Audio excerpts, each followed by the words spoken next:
All right, Darius Fulghum. Yes, sir. We haven't talked to you before, except for the 10 minutes that we were just talking before Yeah, we right. came. The whole conversation. So I kind of want to go back and get it from the beginning. So tell me where you're from. I originally grew up in Killeen, Texas, but right Okay. now I live in Houston, Texas. I've been out here since 2016. Okay. And I So was this is my new home now. nice. And I was telling you I'd never been to Houston, so you were giving me a hard time about that. Yeah, man. You need to change that ASAP. I know. I will. ASAP. So what was your upbringing like? Well, one thing you have to understand too, kind of my background. I'm the baby of the family, and I grew up in a biracial home. So my father's white, and my mom is black. And military, my dad's in the military. So I didn't move around a lot personally. I kind of stayed in Killeen, which is Fort Hood, where we were stationed at. I was there since like 2000, so that's kind of where I grew up most of my life. But man, I've been blessed, man, with the family that I got in the support system that I had. Um, I think it was a good dynamic between my two parents. My dad was kind of really disciplined one, and my mom was just so nurturing. She was real giving, and it kind of meshed well for an environment for me to grow. I've never been a real so I've never been a bad kid at all. My record's clean, and I think that's important going forward. Education was always important to me, and man, it was a blessing, man. Like I completely thankful for the family that I was blessed to be born into, because they treated me right, man. Right. Right. Now I was reading. You said you're the baby boy. Um, what are the advantages of being a baby boy? Oh man, all the trial and error stuff is gone. I already tried it. My brother and my sister, I Right. already tried it on them. Right.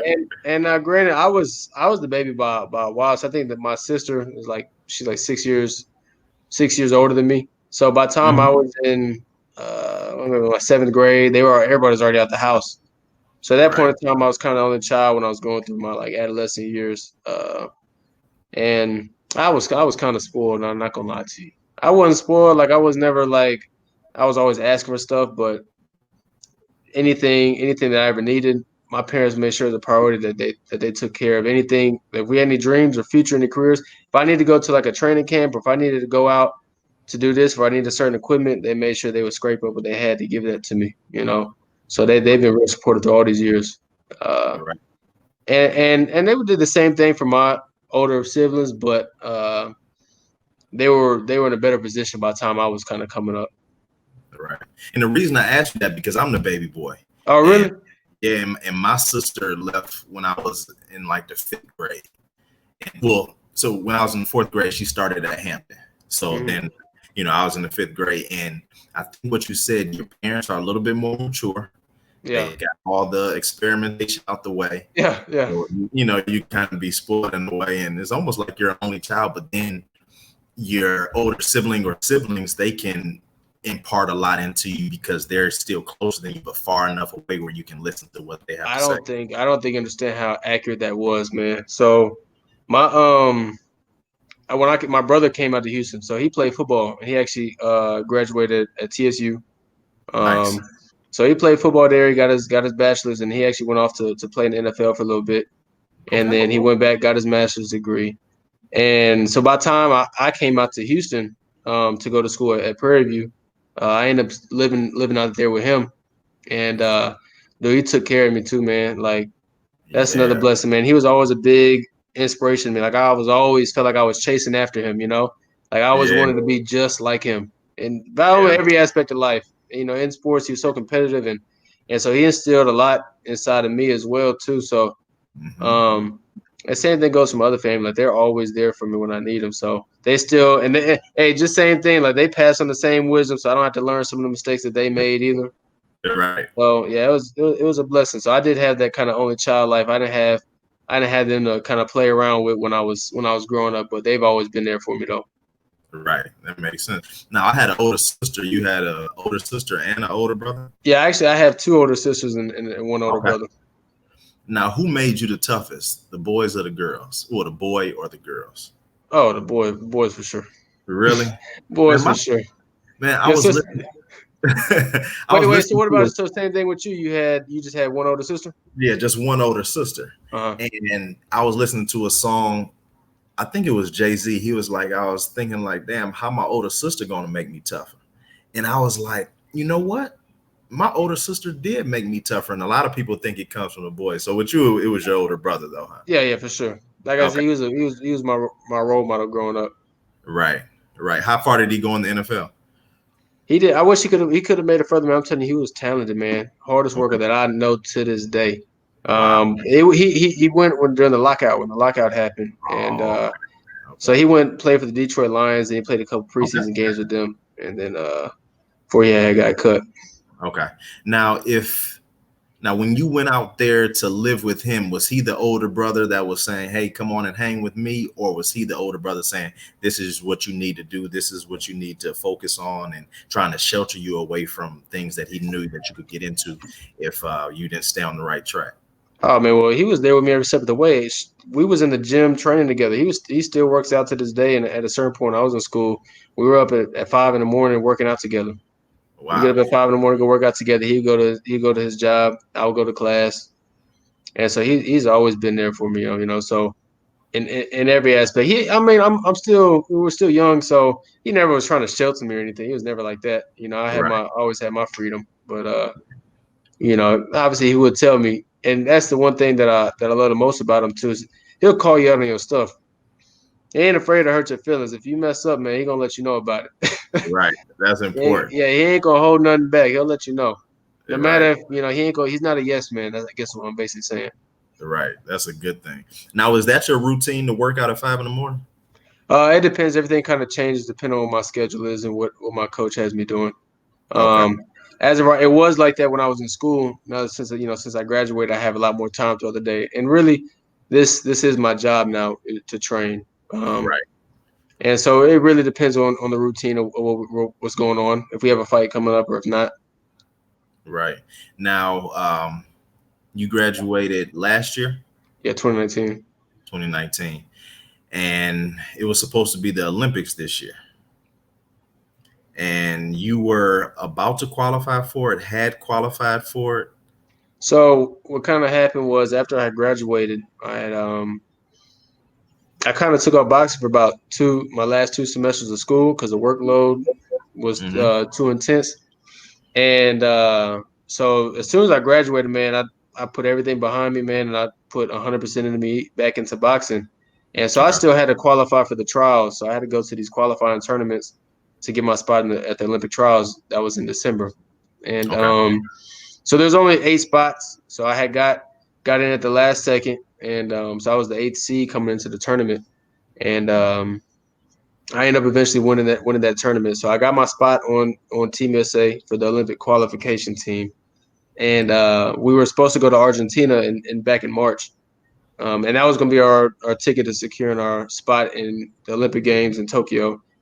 Hmm. But COVID happened, obviously, and that kind of canceled everything. Argentina canceled the whole event, and same thing around the whole world. Everything had got shut down, so then everything got pushed back to 2021, and so it got rescheduled. So we're supposed to. I think it's not official the date and the location, but we're supposed to go to Argentina again in 2021. We're assuming Okay. to get our So, spot.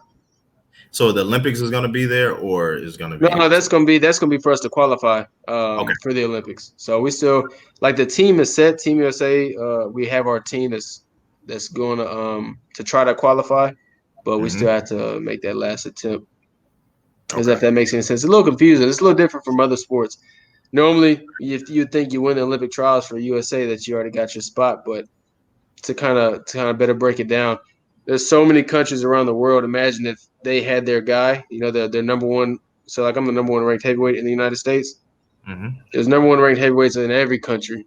So they gotta obviously weed them out. And so we go to continentals, which is everybody from the Americas, North America, so from Canada, United States, Mexico, and South America to all the countries down there. We Hmm. had that we have a tournament, and I had to get top three at that tournament. And then they had those same tournaments around the world. And so, say for example, we don't. we don't qualify at the Argentina. There's one more chance at Worlds, which would be in Paris. Okay. And that would be anybody that hasn't qualified yet would go there to that tournament, and then they would get to get their spot. Okay. Does that make any sense? I know it's a little confusing. No, that makes a lot of sense. Yeah, that makes a lot of sense. There are a lot of Muslims in boxing. Mexicans are real heavy in boxing. Mm-hmm. Why is that? Because I was doing a little research before we talked, and I have a feeling that you know the history of boxing and all that. Why are some cultures more prone to being boxers? Now, I think that's something I've been asking, especially a lot of Hispanic cultures. That's just what they've grown up doing for, like, their entire life. Right. I know as of right now, especially in the amateur circuit, it's more like the Russians that are kind of dominating in the Olympics right now. So the Kazakhstans are the ones that are kind of dominating. Uzbekistan's, Kazakhstan. I think I said that already. Did I say that already? Yeah. If I did, cut that out. Kazakhstan, right. Uzbekistan, the Cubans for sure.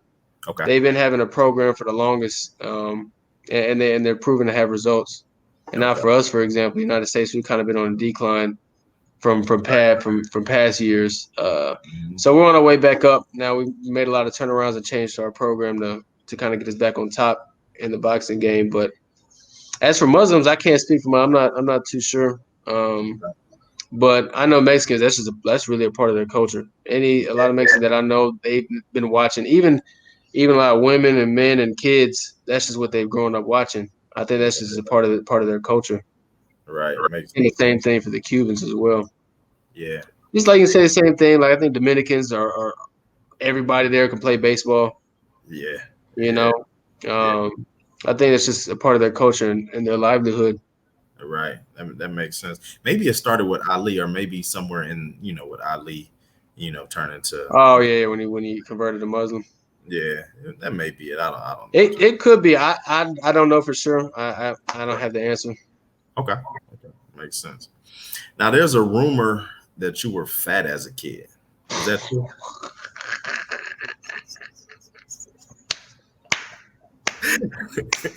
I plead the fifth.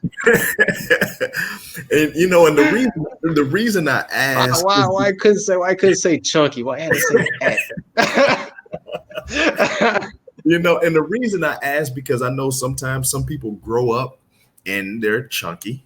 And I wanted you to give some tips on how to transform from chunky to in shape to the point where you can compete in the world as a top athlete. It was literally my passion. So it actually started with wrestling. So it was going into my junior year. I was probably at my biggest. And I wouldn't say I weighed too much. I was just shaped badly. I was badly shaped for sure. And when I was competing in wrestling, I became so passionate about it. So you remember I told you I was always chasing behind my brother. I always wanted to be a football player, man, but I didn't have that passion in football. I remember being at practice, why am I here? But it wasn't like that when I was wrestling, and I took that passion I had, and I want to be so good at it. I found something I can be good in, and it just naturally came with the work. Like I was working my tail off, man. It just came, And I remember I was in the gym that I was training at. It was a hot box, man. You walk in there, you ain't got to do nothing, just breathing, and you're sweating. Insanely hot. Didn't make any sense. So it was just natural. But I started paying attention more to my body, and I started doing a lot more research. And nutrition is the hardest thing to research because there's not much really funded behind it. So you'll find all these blogs, and you'll find which is not really accredited research, and it's kind of hard to know what's really factual or not. But I was doing the best that I could, and so I was doing all this research on my health and body, trying to figure out what's the best way to kind of lose and cut weight, and because I was trying to go down a weight class, I knew I was too heavy. Okay. So I was trying to be a better version of myself, and so it just came naturally. And I wrestled that year at 195 is when I kind of lost weight, so I was a little more toned. Okay. After that, I started boxing, and I cut even more weight. I went all the way down to at one point I went all the way down to 165. Wow. Completely unhealthy. So it was embarrassing. Dude, I look sick, man. Like I didn't look healthy at all. And Right. I started being more comfortable in my own body. I went up to 178 to fight, and I felt more comfortable there. Um, right now, I fight at 201, Okay. and I came to realize my body started growing a little bit more. I started getting bigger and stronger. And over the years, I started to realize, especially in the amateur circuit, we had to weigh in and fight the same day. And we normally fight tournaments, not like the pros. We fight for a whole week. So some tournaments I fight 5 times in a week. And I started to realize when I was cutting weight, I felt so unhealthy and drained. And there's been a lot of research showing that a lot of brain trauma is caused from cutting weight. You know, you lose a lot of fluid, and then the fluid, the cerebrospinal fluid in your head, is what kind of absorbs the impact that your brain takes. And so there's been a lot of research showing that, and I've never been I've always felt weak and drained when I had to do that day in and day out, to compete. So that's why I ended up going up to 201. So I fight at 201, but I usually weigh around like 190 something. Came Okay. to realize if you can fight, you can fight. You know, weight Right. does. I'm not saying weight doesn't play a part, because it does, but if it comes at the risk of you feeling very fatigued and drained, then it's not worth it. I know that wasn't the answer to your question, because I kind of got off topic. I started going off, but I think you originally asked me is what's some tips for people that are trying to lose weight. Is that what you Yeah, asked? if they want to go from a childhood of being chubby to just being a healthy adult. I think that's the best way to put it too, and being a healthy adult. Hmm. I'm not saying, some people at these body image disorders, and they'll look at certain individuals and they like, man, I want to look just like that, and they're not comfortable in their own skin. It's just about being healthy. Make sure you can take care of yourself. Yeah. I've seen too many people.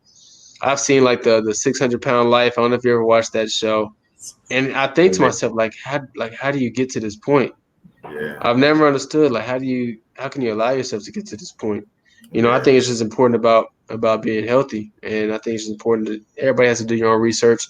They have all these fad diets Right. that aren't necessarily proven to work, but some of them do. They've shown results, but you got to find the diet that's right for you. Um, and these are for normal people, like obviously I'm an Olympic athlete right now, and so this literally is my job. Yeah. Like I get this, how I get paid, this how I put food on my table. So Right. it's a little different talking from normal person, but you just got to have that passion. Just make sure you want to live a long and healthy life. You got to think about long term. Hmm. Yeah, that makes sense. Now, you were a wrestler in high school. What do you think you were in better shape as a wrestler or a boxer? Because people always, well, I shouldn't say people. I look at the best shaped athletes as boxers, wrestlers, and swimmers. What do you think? Something else I put up there too is I guess you said best shape. To me, I'm not gonna lie to you. One of like the hardest sports, I think, to me, and I think everybody has their own personal opinion depending on what they're good at. Like you're good at basketball, right? You said you're good at basketball. Used to be. I'm not. So I think basketball is hard. You may like what basketball easy. Same Right. thing, vice versa. You may think boxing like really tough, but I'm like, no, well, I'm good at it, so I have a different kind of perspective. To me, Right. gymnastics are like probably one of the hardest sports to me. I'm not gonna lie. Oh, 'Cause yeah. the flexibility and strength that they have to have is ridiculous. But I guess you're talking about cardio and conditioning shape. I, Um, I agree it's with you, gymnast. it's hard to put it, man. I probably have to go swimmers. I'm not gonna lie. And the reason I say that because I'm a boxer. So one thing that I realized, a lot of stuff is so mental. Yeah. Um, so for example, I give you somebody can run a marathon. They can be a marathon runner. You're like, oh man, they're in crazy shape, right? Put them in a boxing ring, can't last a round, Right. right? Yeah. And you start to realize what really happens is it depends on how tense and how relaxed you are. If you're first time boxing, man, you're scared for your life. Who nobody being hit in the face is so uncomfortable. And that is it's painful. It hurts. And Right. your body tells you to avoid pain as much as possible. Right. And so what happens is your body is so tense like this. Obviously, Yeah. you're gonna get gassed out like that. All right. So it's all about being relaxed. Ah, It's all about being cool, calm, and even under pressure, under fire, where you're catching shots and you fighting back, you got to be relaxed. That's right. the hardest thing to get into somebody's head because, like I said, it's all mental. Yeah. And that's what really determines somebody's cardio, depending on how relaxed they can be in there. If that makes any sense. That makes a lot Um, of sense. So why I said swimmers is because I can't swim very well. I Right. can't swim very well at all. I've done Mhm. it for workouts and stuff, but man, I've gargled so much salt water. My life is unhealthy, probably. Right. I know what you mean. So I think I'm gonna go with swimmers because I'd be scared of drowning. So same situation. My body is tense, and I'm like fighting the water. Right. And so yeah, swim. I go swimming. Right. Makes sense. Wrestling is definitely hard for sure. I came to realize that I think wrestlers are some of the most disciplined athletes that I know. Definitely. Definitely kind of growing up through wrestling and boxing. I think wrestlers are some of the most disciplined athletes I know. Yeah. Yeah. It makes sense. Now, when you just did that right there, I can just tell you're a trained fighter. I know that. Now, when I go and watch somebody play basketball, I can look how and somebody runs out, and and you I immediately know. I know who's the man on the team if I don't know anything. Hmm. Are you that same way? Can you look at someone and see how their shoulders are rolled, or see how they just throw a jab and can tell if they're the real deal or not? Yeah, I can. I Okay. can. You can tell even sometimes. Now it is a little confusing in boxing. The reason why I say that is because there's some people that you can see hit the bag or hit the mitts, and they look phenomenal. Right? They're the best, and they're the best mid punch bag work. They look amazing, like top tier athlete. But when you put them in the ring with somebody, it's completely different. Yeah. Like man, would just do the stuff he was doing on the bag and the mitts. Man, you look good doing that. Right. But being in the presence of another figure kind of changes things. Yeah. Yeah. Um, a lot of it doesn't translate. It's all Yeah. about somebody's reaction time and so and that one's a little tricky. I'm trying to think. Most of the times, yes, you can tell. Hmm. You can look at somebody and how they move. Like, oh yeah, he can fight, and you Yeah. just know they can fight. Yeah. But sometimes it be a little because a lot of times when people do mid work, it's all choreographed, right? Right. So you can Right. choreograph a whole routine and make it look good, but the problem is when you're actually fighting, that's not choreographed at all. Everything is constantly changing and so dynamic, so it's not the same. So Right. if I see somebody fight, so for example, if it's me, I'm about to fight somebody. That happens a lot in amateurs, right?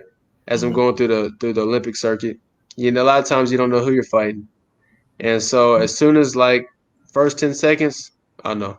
Yeah. First 10 seconds, I'll know. Can you tell if someone's scared? Oh yeah, you can tell by their body language. You Yeah. can tell, and you can Yeah. tell by how they act too. And sometimes you can really tell how tense somebody is too. Remember, I was telling you that's a Yeah. big indicator to me how tense they are. If they're real relaxed, most times they're not intimidated. But when you see somebody get real tense, that's when you know. Right. Are you one of the ones that Mike Tyson stares him down? Man, now I tell you, Mike Tyson. When I watched videos, obviously I wasn't boxing in when he was kind of coming up, but I watched the old videos of Mike Tyson. Man, Mike Tyson was intimidating. He is the Man, only person that get away with saying some of the crazy stuff he said.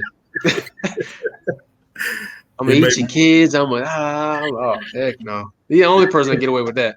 yeah, but I think the elevator may not go all the way to the top. Wait, So say that one more time. his elevator may not go all the way to the top. Oh, So it's not even an act. So he's that's really really who being he is. Yeah, that's who he is. he definitely got a few screws loose for sure. Right. Yeah. Now, have you ever been in a fight where you got injured because I don't know what happened, but this finger right here is broke. Like I can right here and I can feel it right now as we're talking. And I'm sitting here thinking if I had to fight right now, I literally can't throw this hand. What do you do when you get in the In those fight? situations, you hurt your hand. Yeah. Well, one thing I would tell you though, if you were in actual fight, life or death situation, you were going to throw that hand. Yeah. 10 times, Right. I guarantee you're gonna throw that hand. You're not gonna feel when your adrenaline gets to pumping. You're not gonna feel any of that. Luckily, I've been blessed. I never had that situation where I've been injured in a fight like that. Okay. So I haven't had that experience to kind of tell you. But Hmm. one thing I will say is you learn to adapt. You'll Okay. learn to adapt. If if you say you hurt your say you orthodox and you hurt your right hand, Man, looks like you finna have to jab somebody to death the entire time. Use your feet. You'll learn to make those adjustments in the ring because I mean you have no choice. You're in a fight. You got Yeah. to win. You have the mentality of a winner, so you have to win. So Right. you'll figure it out. But if it happens in the fight, a lot of times, like I said, the adrenaline's pumping, and sometimes you won't even feel it till afterwards. Right. As soon as the fight over, you take. I've seen some fighters they take their glove off after the fight, and their hand is swollen, huge. They didn't even know they were still punching with it, because they obviously don't feel it, Right. That makes sense. or the pain's not as severe. You feel it, but it's something that's bearable in that moment. But as soon as the fight's over with, You're right. That makes it's a sense. wrap. When did you first fall in love with boxing? Maybe about a week after I started. Okay. I think maybe around the first time I sparred. I remember, so boxing was never something. It was something I wanted to do when I was a kid. I did want to do it, but I never did. I started when I was Okay. 18, Oh, and okay. that was my senior year of high school. And I think about the first time I sparred. And I grew up in a small town, so I was kind of one of the best ones in my city out the gate, like pretty early in my career. Right. And so I had that thrill of finally getting in with somebody, and it's just something I wanted more and I wanted more of. And you could tell, like you have to have passion in this. This is not something that you can just do on a whim. Like this is something that you got to seriously love doing. Right. You ask any fighter, we have all got our ass whooped before. We all have. Now, if anybody said they haven't, they lying to you. We Right. all have. We've all been humbled. That's the one thing that's beautiful about this sport is you're gonna get humbled.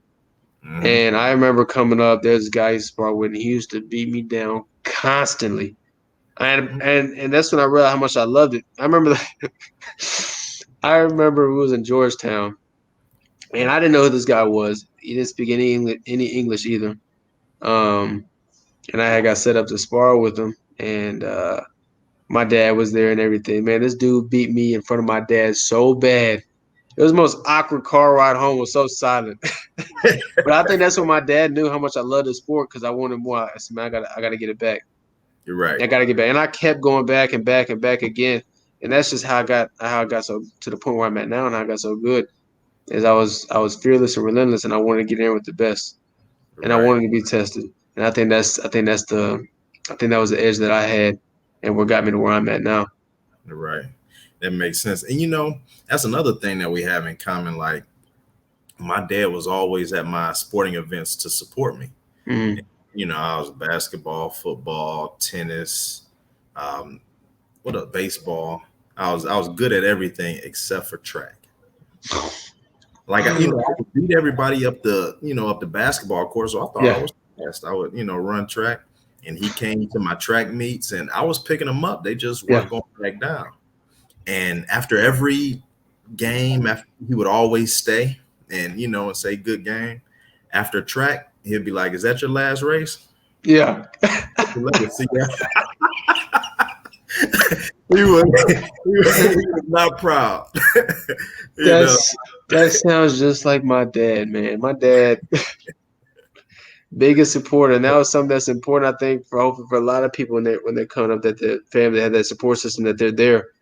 Yeah, And that was something my dad always kept it real with me too. He'll let me know if I suck. right. He was not ashamed to admit, hey man, this ain't for you. He was Right. not ashamed to admit that. He'll tell us that to our face. He ain't care, but he was always there. And he would do anything. He's never boxed before in his life.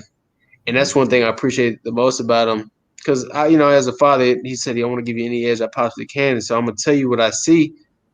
But Yeah. anytime that he tells me what he sees, he always disclaims it with, now mind you, I've never boxed before. I never put on a pair of gloves. But I think that this and this and this, and he'll give his kind of his advice. And I think Right. that's super important because there's a lot of how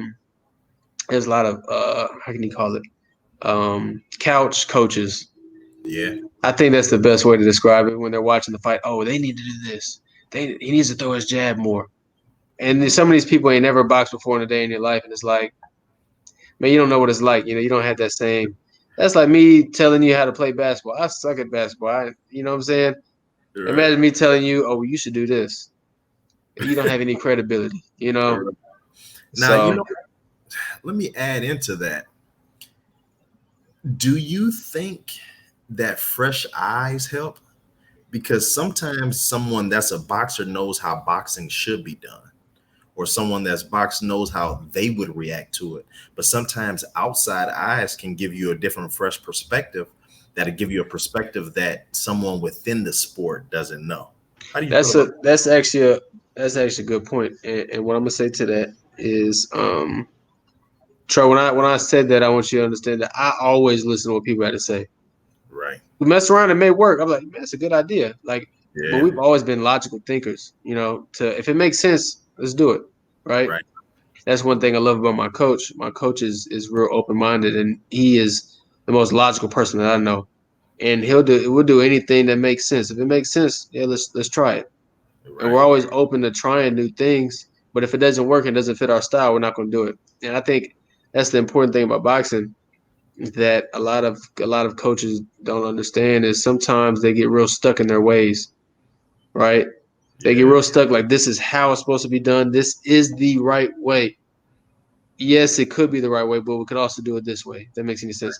So obviously you have the fundamentals and basics of what you're supposed to do, but everybody has different styles and some things don't work for that style. Right. If that makes any sense, right? So Yeah. you have to be open minded. Yeah, you can try new things, but there's no exact way to do anything. Like that may work for this situation, but this Right. can also work for this situation. There's so many different in boxing, so many different moving parts that there's no concrete way to do things. If that Right. makes any sense. That makes all the sense. So, but you do have a good point about fresh eyes. That's why I said we always listen. Not anybody that when I'm in the gym and some random person may walk up and say, hey, I think you should do this. I'm like, okay, and I start listening and I try to play it out to see if I think it makes sense. If it makes sense to me, right? And I'll definitely add it to my game. Right. To That makes anybody, if anybody had any advice, I'm gonna listen, but I'm not gonna just tone them out, obviously. But if I'm not, and I'll never say anything about it either. If it doesn't make sense to me, I'm like, oh, okay, I appreciate it. right. But then I'm like, Yeah. and I'll go about it. So I'll always be open minded and always listen to try to learn. But Right. yeah, that was a good point that you brought up, though. In just listening to you, I got a feeling that humility may be your superpower. You think you think so? I think so. Because sometimes people that aren't humble, they miss out on a lot of things. Yeah, they do. They do.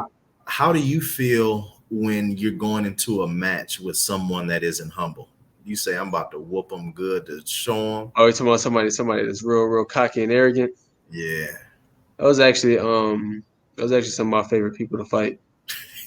Man, I'm telling you, it's a long fall.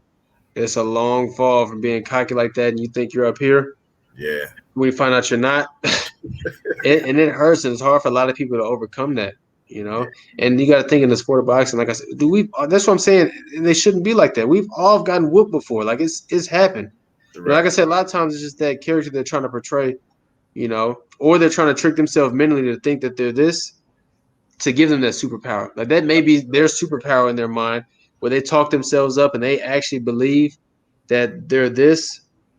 That could be their mental edge. It's all a mental game. Right. Like I said, it's a long fall, but I know I can never be like that because it's boxing, man. You never know what can happen. Just Right. one little slip up, one little hiccup, one punch, and that's it. It's a wrap. You lost, Right. or worse, you're knocked out, or whatever. Yeah. And that's the humility is to me is it should everybody should have it. But I mean, Right. I always will have it. I always make sure I'm grounded and I know any day somebody can beat me. So I'm always trying to work to that point where it's not. Right. Do And you? and and, and the last thing I gotta say this is Yeah. I always had this problem of fighting down in my competition. But then I finally had to finally realize and so I don't have the problem no more. It was the old problem I had in mind. And I had to realize sometimes I would take some people lightly. And that was a problem of mine. I made sure I never do that again because you'll start to lose focus. Yeah. In the fight, you're like, nah, man, this dude ain't nothing, right?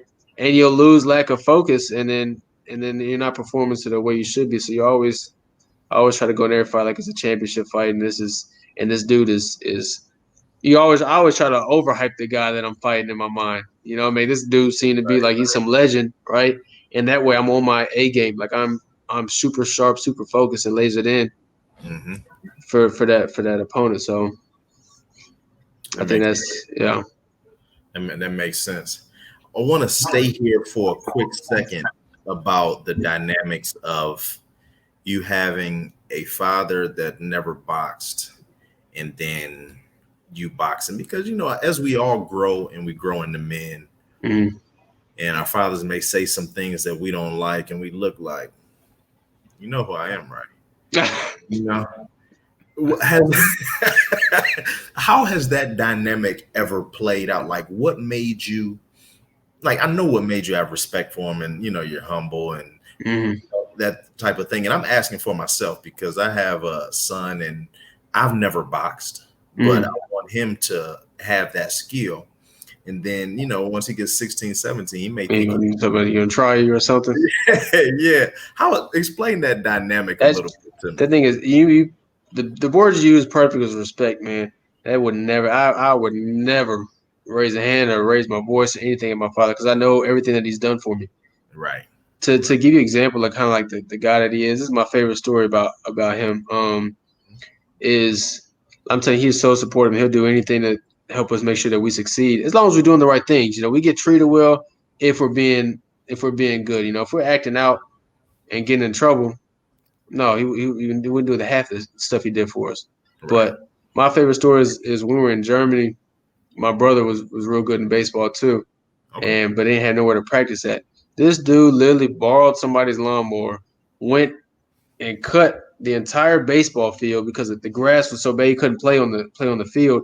Cut the entire baseball field so they had somewhere to practice at, somewhere to catch balls, and so that's what I'm saying. Like the stuff that he did for us, man. Like I could never even imagine myself disrespecting him because he's done so much for us. That's just like that's stupid, So same thing goes, and I've wanted the same thing too in a sense of teaching.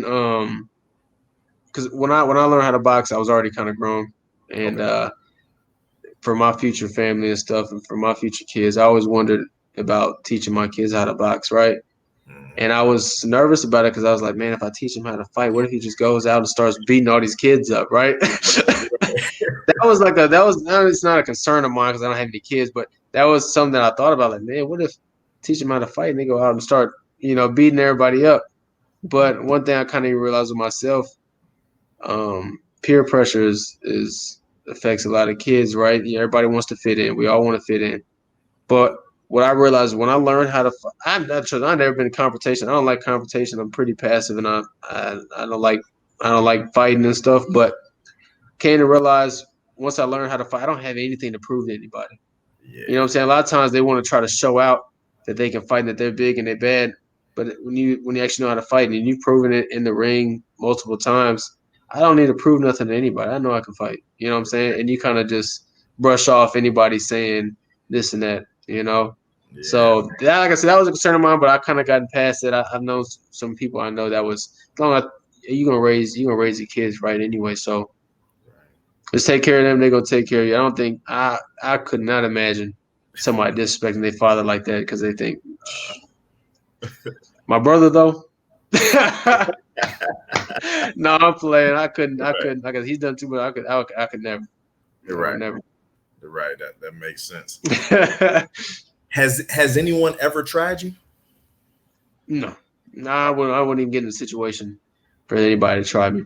Right. They did. I always just laughed it off or something. But right. I never. I'm if you're the one that gives words power and give words power over you. So I've never been the type to act out or try to, if anybody ever said something disrespectful to me and tried me, if they did, it would just be in the ring. It wouldn't be nothing like, any physical. Then I'll just mess around with them or something. Right. Now, but I don't take any of that stuff seriously. But nobody's really tried me like that, though. Okay, that makes sense. Now, it's always been a rumor that once you become a Golden Glove, your hands are considered a deadly weapon. Registered. Yeah, is that true? Okay, so that's the biggest question a lot of people ask me, and I'm gonna keep it real with you. I've never heard of that before. Okay. Never heard of that before. Now we have a license that we got, for us to be able to compete. Mm-hmm. I've never heard of our hands being registered. I don't know. I don't know where that came from. Okay. But I am pretty sure, though, where it kind of came from is just to say if I was to actually fight somebody or assault somebody, then they can say like this dude's a trained fighter, Right. and they can aggress the charges. But I don't even know what that means, to be Right. honest with you. And I even asked some other fighters, like, what does that mean? And like, yeah, our hands are, come on, we got our license, our hands are registered. I'm like, I mean, if that's what it means, having a boxing license, that means that your hands are registered, I guess. But Right. I don't know about that. And obviously, I've never been in any trouble to find out either. So, Right. Right. Now, how do you get your boxing license? What's the process? man, so this is the other thing that I don't understand about it either. It's so simple. You literally pay $75. Okay. You can box. That's it, right? And so it's something so simple. So I'm like, anybody Right. can have their box. That don't mean they know how to fight, right? Right. I can go get my, like somebody that hasn't boxed, they can get their boxing license today and say they get in a fight, or they considered their hands are registered, they're considered a deadly weapon. They don't know how to fight. They haven't, you know what I'm saying? Right. And Right. that's another misconception a lot of people have too about like the pros. So obviously, I'm going through the amateur circuit, right? Trying to go for the Olympics. A lot of people think they're like pros, or just because somebody's pro does not make them like better than me, right? Does that make sense? Right. Yeah. I'm telling you from inside, the at the top level of amateurs will beat 80% of the pros until you get to like the top level, the top tier of the pros, where you're fighting for world titles. Mm-hmm. Everybody else, no, like the top amateurs would beat almost, like I said, 75% of the pros. And so that's a little misconception that a lot of people have, because to be a pro, the exact same thing. You can be a pro fighter right now, and you can go get a pro fight right now. So it doesn't. There's not much qualifications. It's not like anything being like a pro football player. You got to go through college and go through to be selected in the NFL draft. It's not like that at all. So that's Right. another little kind of misconception a lot of people don't know about. It makes There's sense. no. There's like I'm saying. There's no qualifications really for you to be a pro fighter. Right. Okay. Okay. Makes sense. Now I want to go back to why you chose an HBCU. So, Well, I did a little research and I see that you're, plugged with the Rattlers. I'm a you oh know, no way! You went to FAMU? I went to FAMU, man. No way! When did you So graduate FAMU? 06. Dude, did you know? I gotta ask. You knew my sister. That's what my sister. No. I'm tripping. My sister graduated high school then. Okay, so So she probably was right after me. yeah, she was right after you then. She was in the band, so she played it for the 100. Right. And yeah, she was after you. I'm thinking when she graduated high school. Right. Right. Yeah, okay, all right. Keep my bad. Keep going. Yeah. So you graduated I 06. just wanted to figure out like why did you choose an HBCU and why didn't you choose FAMU?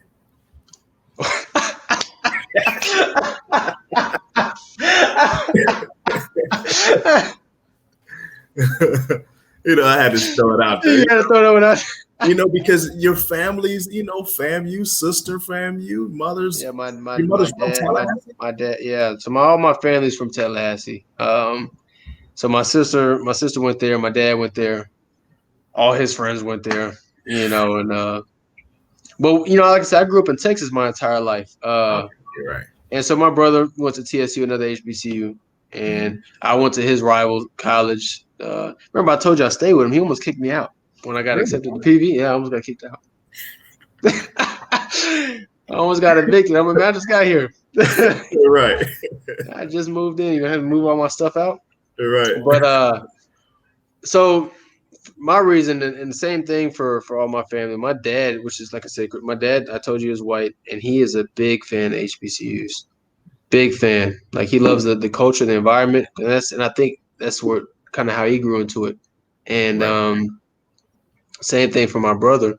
My brother, remember I told you, he was a star football player back when he was in high school. But Mhm. TSU was the only one that actually gave him an opportunity, and it was a life changing experience for him.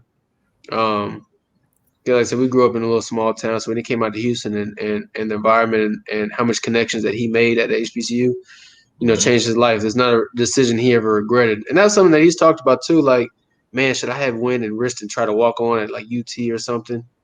And he looks back and said, hey, absolutely not. Like the journey that he went on through at HBCU was so rewarding and so worth it that he don't regret his decision at all. Right. And obviously, for me, on the other hand, I had originally started at a community college, and before I went into the nursing program at PV, and I had got all my because I was trying to find out what I wanted to do, and I was doing my boxing thing. I started boxing when I was in Killeen, and it was about time for me to go out to a bigger hub, I guess, where I can network and make my connections as well. And PV was the only nursing school that had accepted me too. Obviously, I had applied a couple different places, but they were the first ones that had accepted me, and I met lifelong friends and mentors that'll be with me through the rest of my journey. So it's another great decision on our part, So, man, I'm thankful I went to HBCU. Nice. Why did you study nursing? That's people have asked me that, and the answer is always this is just what I knew. Like as far I can remember back, that's what I always said I was going to do. Like I said, I always remember my dad always brought it up to me. It was always, it's a great field. They need men. It's always adapting. Pays well. Yeah. You're going to always be needed. Technology is not going to pass over this. This career field. Technology is going to probably take over a lot of jobs, but you're always going to need nurses. Right. And that was something that always stuck to me. It was just a smart career move to solidify my future. That was always important to me, make sure that my future was secured and that I had all my things in order, So as far as I remember, nursing has always been what I wanted to do. And it became even more apparent too, like I said, when I started doing a little more research on the human body and trying to figure out stuff about myself for weight loss and stuff. And I started diving a little bit more into that. And so science ended up always being my thing. And so everything worked out perfect though. I did what I had to do, and I'm glad I went on this path. Like I said, it's a rewarding career to be a part of. Right. That makes sense. So you're the number one ranked heavyweight amateur, correct? Mm-hmm. All right. What's your workout regimen like? What's somebody that aspires to be where you're at one day? What is it looking like Monday through Sunday during off times and then Monday through Sunday when you're training for a fight? So obviously those change. So I guess I can start before I had made the U.S. team. And I was working out constantly. So I work out about 6 times a week. And then I would basically sometimes work out 2 times a day, strength and conditioning. And I always do my boxing workout. So I would end up working out for like four some hours a day, 4 or 5 hours a day. And obviously rest and recovery probably doesn't get as much attention as it should, and how important it is for your body. But obviously when you're working out, you're breaking down all your muscles, and you have to give them a chance to rebuild. But I would do about 4 or 5 hours every day, 6 days a week. And like I said, it always changes. I feel like my workout routine it's never, and that's crazy because I like structure. Structure's always been so important to me, right? Like, because I always, like I said, my dad was in the military. Structure is like a nice balance, so you know what you need to do and where you have to be, where you have to go.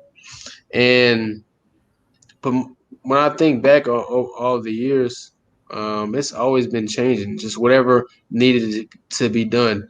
For example, if I needed to bulk up and get bigger, I would adapt my workouts to doing that, and I would adapt. The times would always change depending on what my coach's schedule is.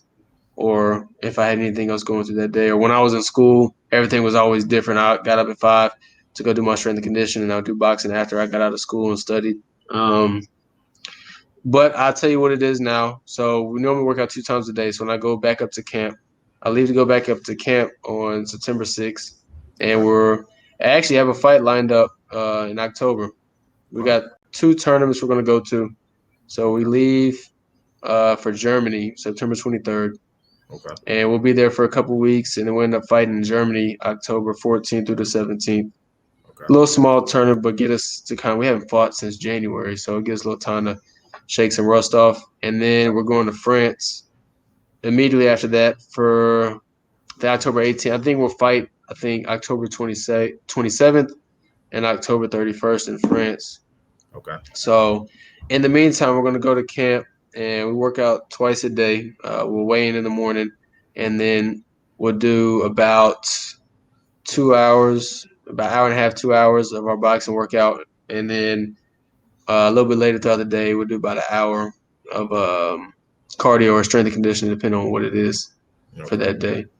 And then sometimes that changes when we got to spar and stuff, but it's usually kind of that schedule, 6 days a week. Right. Darius, I want some nuts and bolts. I put 225 pounds on the barbell and I bench that 7 times. Then I recover for 45 seconds. Then I jump rope for 2 minutes. Tell me exactly. Oh, you want the exact, exactly. I want to know really what you do, because it's a guy that started boxing at 18 that's listening to this 10 years from now. Mm-hmm. After you know. And he wants the formula. He wants the formula. He wants to be 23 and the number 1 heavyweight. Okay. All right. So then I'll start what I'm doing right now. So basically what I did today is I biked. I got a bike, so I had biked to the gym, which is not that far, like 6 miles away. Okay. So I biked to the gym, and now then uphill.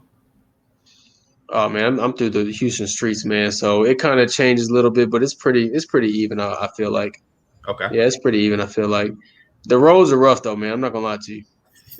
And the cars are reckless, very dangerous. I'm not gonna lie. Dude, they don't care about me, man. I'm like, yo, seriously, 2-lane road. Mm-hmm. I'm on I'm the very edge of the right lane, and a car is coming towards me. I'm going towards traffic.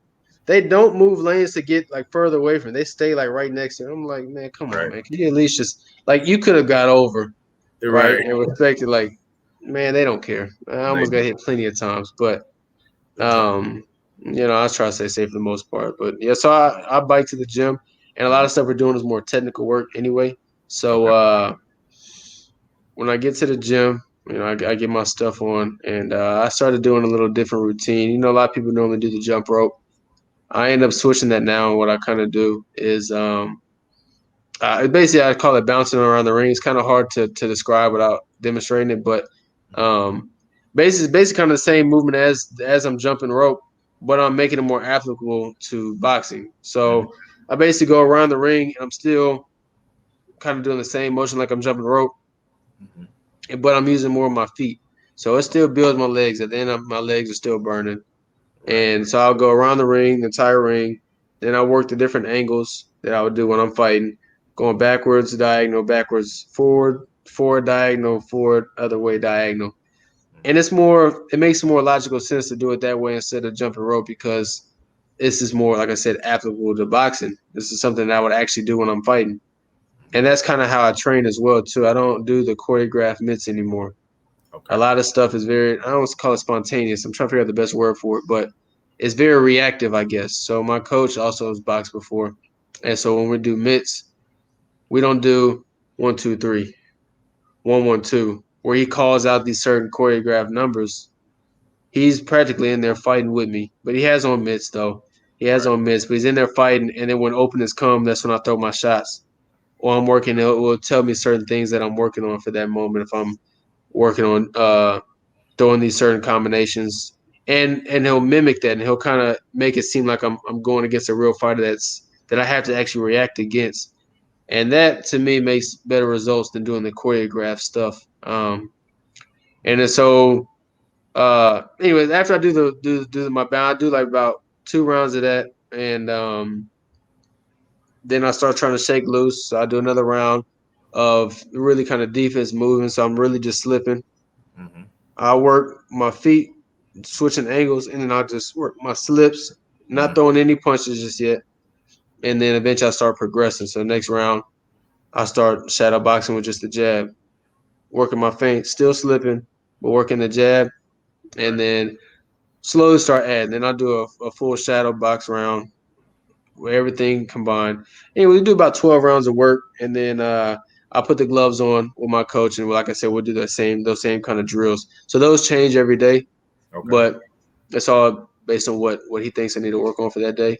And Mm-hmm. then in between that, so we'll do about a couple rounds of that.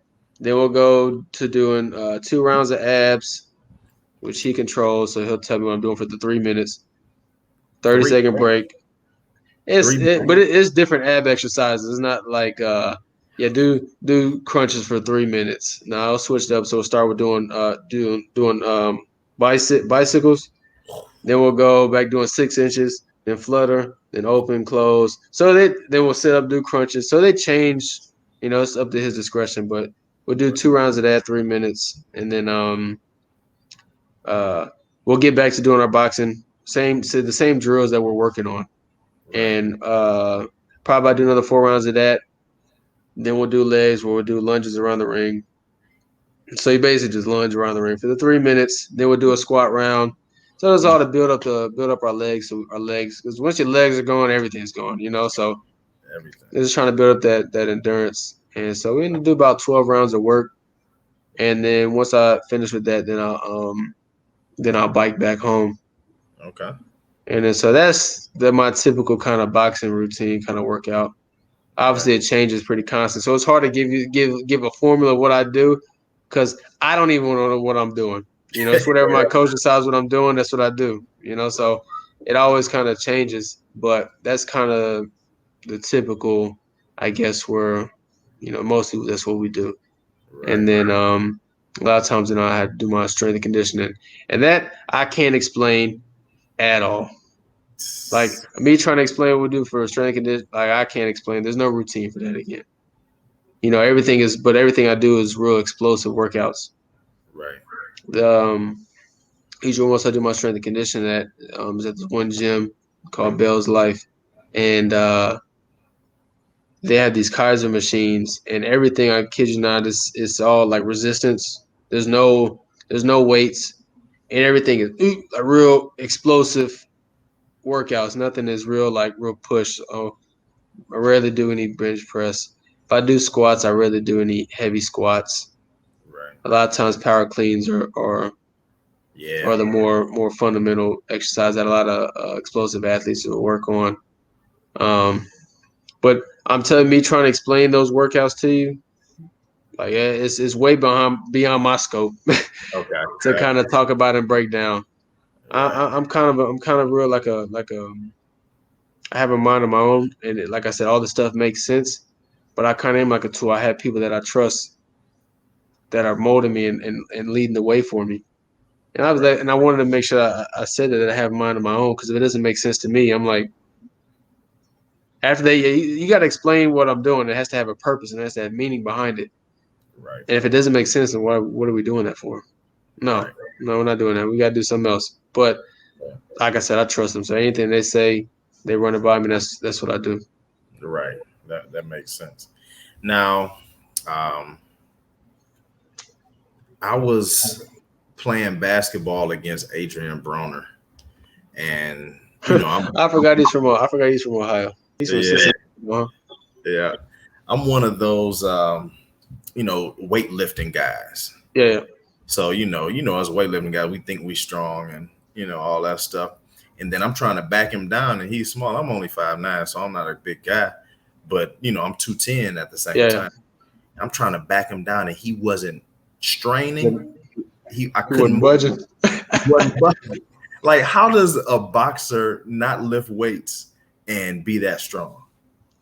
Man, I think the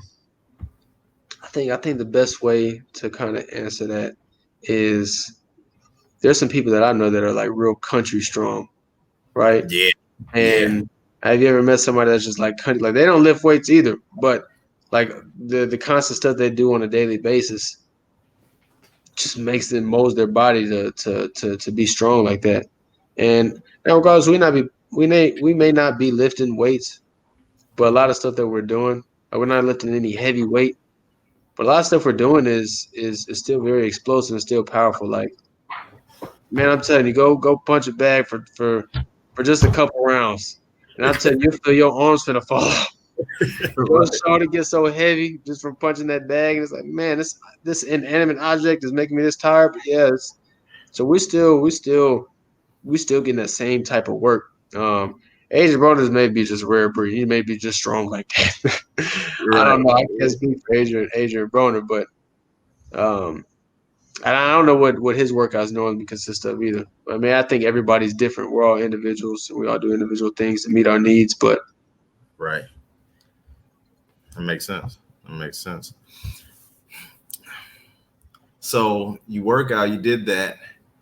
Then you came home. What did you eat? Or what did you eat before you went to work out? And then what did you eat after you got home? On a man, normal. honestly, okay, on a normal basis, I would say right now I haven't ate anything right now. Right. I haven't ate anything right now. But and actually, I just went to the store, and so a lot of stuff that I normally eat now, I just bought a whole bunch of fruit, and I Okay. bought some yogurt. But it's best a lot of meat too. I'm a big meat eater, but I try to eat a little more clean. Um, but a lot of times, what I normally eat before in the morning when it's time for me to actually get and fight ready, Mm-hmm. I always usually eat oatmeal in the morning. Okay. It sounds very bland and very nasty, don't it? But It does. It that's does. just what I grew up. I don't necessarily like it. It's more called tactical eating. Like Okay. oatmeal is all right, but I just know it gives me my carbohydrates for the morning to kind of start my day. So I always ate oatmeal in the morning, and Mm-hmm. then I said all based upon my workouts. But a lot of times I try to eat a little bit of fruit before I go work out. Mm-hmm. After I work out, I usually like yogurt because it's got a little protein in it. To be just like a little snack before I actually eat. Um, but a lot of stuff I usually kind of cook now. I'm gonna probably cook in a minute. Is probably I got some chicken thawed out, so Yeah. I'm gonna go ahead and try to cook the chicken. I got some vegetables I'll probably make too with some rice. Real basic and real bland. I'm not the best cook, but It gets the I job done. yeah, I make what I can make and I get done what I get done. But I try to eat clean for the most part, especially when I'm getting ready for a fight. I think, and especially this is big. I'm talking about for people that are trying to lose weight. Is what I realize is diet is everything. So diet is about 80% of losing weight, and working out is about the 20%. Right. Obviously, burn a lot of calories from working out, but um, I remember I realized I was working out so hard. Like I don't think you understand. Like and the workouts was intense and Mm-hmm. long and intense workouts, and I have a bad problem of eating very bad, very unhealthy, right? And I realized that I wasn't losing nothing. Like I couldn't lose a single pound, a single ounce, and I couldn't understand. I was like, man, it don't make no sense. I'm working out so hard, and Right. I just realized it was a diet, man. Like no matter how hard you work out, if you eating that bad and unhealthy, you're never gonna lose any weight. So really best way about going about it is diet, and that was something that I implemented a lot when I was getting ready for fights and when I was trying to get down in weight, when I was trying to lose weight. So my first initial thing of losing weight, I made the same meal over and over again. Mm-hmm. I made like this little stir fry. So I had all my rice, my vegetables, and my chicken or turkey or fish or whatever it was. I made the same stir fry every day, and Mm-hmm. I would just change up the meat that I put in. I eat, like I said, either chicken or turkey or fish or whatever. Mm-hmm. And I made changes on the vegetables and stuff. But I made literally the same thing, and that was my meal prep, and I made those, and I would eat it like twice a day. If I ever got hungry, I would eat some nuts, and like I said, I had oatmeal in the morning, and that was kind Mm-hmm. of the basis of especially when I was coming up, that was the basis of my diet right there. Right. They say the best dieters eat the same meal over and over. Yeah, and it's easy to make too. Now it lacks a little creativity and a little uniqueness to it, but One thing that is a kind of probably eating the same thing every day is you probably are missing a lot of vitamins and nutrients that you probably will get when you add variety. Right. So that's probably one of the kind of downfall of eating the same thing every day. Obviously, unless you make it where it has all the essential vitamins and nutrients that you need. But sometimes that's hard unless you have little, you kind of change it up a little bit. Right. Makes sense. Do you study your opponents? If I study them, I usually study. And it's hard because, like I said, we're in the amateur circuit, so a lot of times we don't know who we're fighting. Mm-hmm. But so, say for example, I'm at a tournament and I'm finna fight somebody that I don't know of before. I don't like to go watch tape of them, right? Right. Because one thing, they're a different fighter from they were back then, right? They're gonna change. Now, a lot of their tendencies stay the same, but what I came to realize is they're not gonna fight me the same way. I guarantee it. I've watched, for example, there's this guy that I've really talented. I fought him 3 times now, and I watched him fight other people, and he utterly dominated. Like he's a real aggressive style, real brawler where he's catching shots, throwing them right. Mm-hmm. And I'm like, man, that's crazy. He changed his style because he didn't fight me like that, right? I fight him again, and he never fights me like that. Like I was watching him fight throughout the whole tournament until it was time for me to fight him. He did not fight me like that at all. It was a whole different style of fighting, and I'm like, so I guess what I'm trying to get at the end of it is nobody they're not going to fight me the same way that they fought that guy. Right. Why? I'm not that guy, right? Right. We're gonna fight completely different. Right. And for example, like sometimes when you watch fights of other people, they're fighting somebody and it's a whole highlight show. Yeah. They're beating the brakes off of this guy, right? And so sometimes I get in your head like, man, this dude is good, this dude is that.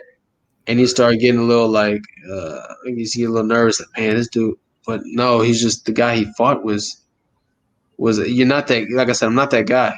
So I don't really like to watch. If I do, like for example, what I'm doing now, for people that may potentially fight uh, overseas, I may watch a little bit of them to kind of see what they have, what their kind of style is now.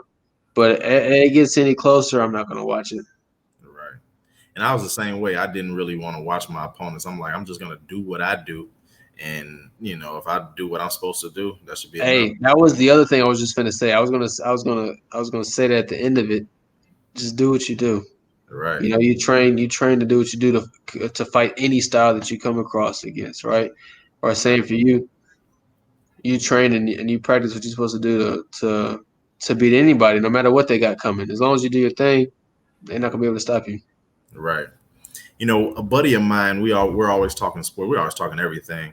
Yeah, yeah. And we were talking about Michael Jordan and Willie Mays, and he's the one that brought it up that hands make a difference in sports. Period.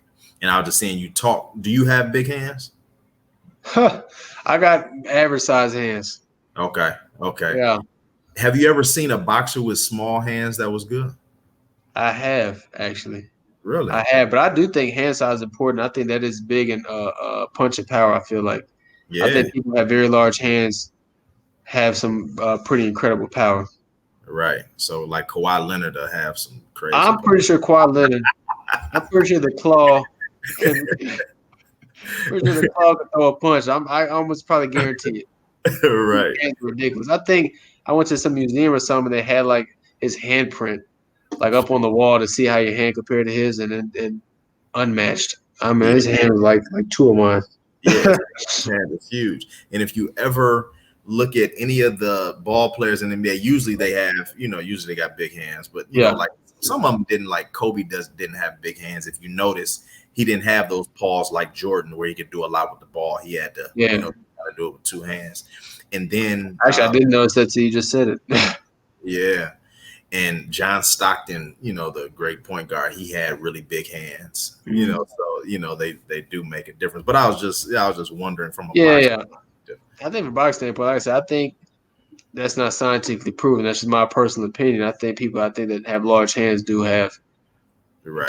power. I'm not saying people who have small hands don't have power, Mm-hmm. but I think if you have large hands, it's a high percentage that you got some power behind it. Right. Makes sense. Tell me about when you won the Golden Gloves. How did that whole thing go? Oh man, that was the first big thing that I had won. Um, One thing about when I was in school, I didn't have the opportunity to go to a lot of these big tournaments uh, that I wish I could have. The reason being is because obviously, nursing school is very demanding and very challenging. I didn't have the opportunity. I had to go to clinicals. I had clinical hours that I had to be to graduate, and so I couldn't make those trips for these week-long tournaments to go out and compete. And I don't know how it happened, but 2018, my schedule just so happened to free up, and I was able to go. Mind you, I Mm, was fighting at 178 at the time, right? And I just thought that I was going to be able to. So how Golden Gloves works is they have regional, state, and national. So they had the Houston Regional Golden Gloves, and if you win that, you go to Texas State Golden Gloves. You win that, then you represent Texas at National Golden Gloves, right? mm, And so I honestly thought how my schedule was going to work. I was only going to be able to do the Houston Golden Gloves, right? Well, competition was better at 201 than it was at 178. So I decided, I said, well, I'm gonna just go ahead and I'll just fight at 201, and I get some better experience there. So I won the Houston Golden Gloves. And then somehow, I don't know how it happened, my schedule freed up. Something changed around with our classes, and I was able to go. And I was like, oh shoot, I wish I did 178, but whatever. I went to Texas Golden Gloves. I won there, and literally, the semester ended like the same week that I was going to leave. So, like the semester ended like on a Thursday. I left to go to nationals on like that Saturday. So everything just so happened to work out perfectly. all right. And man, it was I had at that point in time there was something that was going on. I had a huge chip on my shoulder, and I had to prove that I belonged, that I was that talented, and so I went out there and I had this certain drive about me that couldn't be stopped. It was crazy. Like I was so focused, and so that was one of the tournaments I told I had to fight 5 times. So I fought on a Monday. I was off on Tuesday. I didn't fight on Tuesday. Then I fought Wednesday, Thursday, Friday, Saturday, and man, it was so tough on my body, man. But and this tournament was in Omaha, Nebraska, and so I ended up doing my thing, man, and fought in the finals, and I won. And it was a blood. I had my family there. My family was out there with me, so it was a big celebration. It was my first, like I said, big achievement in boxing up to that point. And crazy after that, like I said, I had my fourth and fifth semester, and I was out of boxing for the next the next year. Yeah, it Mm-hmm. was actually literally the next year. So because I graduated in May, so I was Okay. out of boxing for like a year from that point. And then when I got back into it, that's when I had made it to the Olympic trials, and that's when I won. Big deal, man. Congratulations, man. Dude, I appreciate that, man. It's been a journey. It's been a journey for sure. You're right. Right. That's what's up. So let's say somebody wants to start boxing. What's the first step? Biggest thing, man, is finding a coach you trust. I would say, which is hard to come across, man, because it's a lot of shady business, man, and it's hard to find people that really got your best interest like that. Yeah. But obviously, first thing you gotta do is find a gym, right? And hopefully, they got a good coach there that you can trust. That would be the first thing. Um, So you just walk in the gym and say, "Hey, I want to box." Pretty much. Okay. That's Okay. pretty much like, how do I sign up? I want to need to tell them what you want to do. If it's many people want to do box for cardio and fitness, or if you say I'm trying to compete, I want to be a boxer, then the coach will get you on that path on what you want to do. Right. So that's step one. The most important step though is like I told you, is having the passion for it. You got to find out if you love this or not. If this is what you really want to do, you'll find it quickly. I'm telling you. When you get punched in the face for the first time, you're like, that ain't for me. You'll find out pretty quickly if this is something that you're gonna love or not, if this is what you really want. So that's Right. the most important thing, besides finding a coach you trust. But Right. I want to ask you a question, but I can't ask you because of it. I'll have to ask you offline. But I'll tell you what the question is. And the question is, if you were fighting you, what weakness would you exploit? So don't tell me. Don't tell me. No, you know, I don't Well, want that was a good question, man. I'm glad you asked me. Now I got to think about it. I really got to think about it. I'm not, and I say I got to think about it. Sometimes that comes off like, well, I think I don't have any weaknesses. I'm like, no, but I never actually really thought about that, man. What's my biggest weakness? Right. All right, well, ask me offline again. Let me think of an Yeah. answer. Right, as you offline. Now, for let's say someone that was me, that was a shorter boxer, somebody that's 5'9", is the most effective punch, would it be that uppercut or would it be like that overhand? You talking about for you to use like against me? Yeah, say I'm fighting a taller fighter. You want me to teach you how to beat me up, man? What's trying to get a little tactics? You know, my hands are brittle, you know, they break.